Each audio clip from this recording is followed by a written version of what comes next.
Okay, so now that I've added my title and my instructions, the most important thing in the assignment is probably the resources. It's really important to add these correctly to ensure that pupils have proper access to them and that they have everything that they need.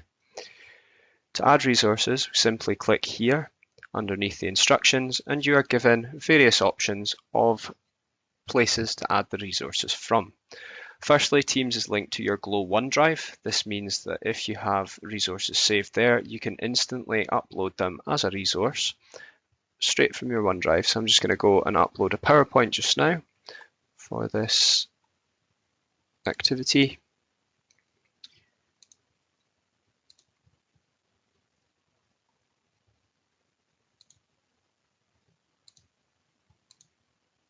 Okay, and I'm attaching that just now. The next thing you can do is add a class notebook file.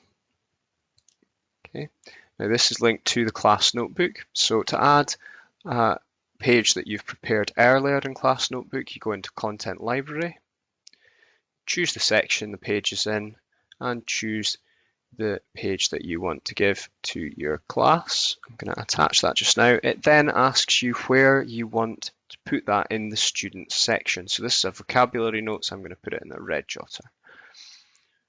Okay.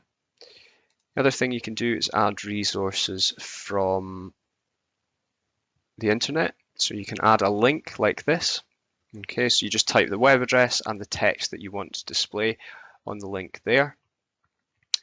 However, I would normally include links in the instructions like I've done up here so that they just need to click on it as they read the instruction.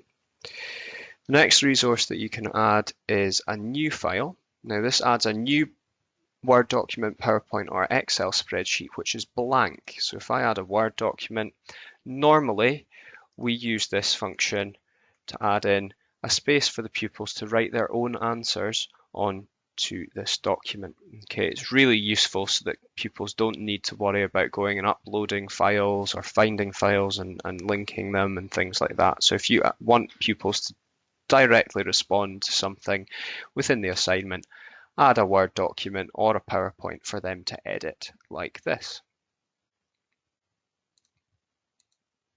Okay, sometimes it'll show a little problem adding something, but all you need to do is go back and try again a couple of times and it should work. Okay.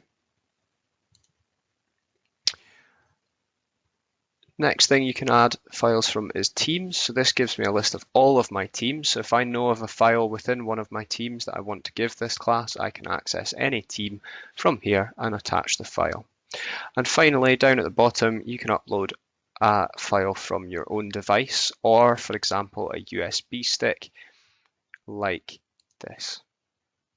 Okay, so if I had a USB stick attached to my computer, I could find it in my list of files at the left-hand side and then attach it accordingly.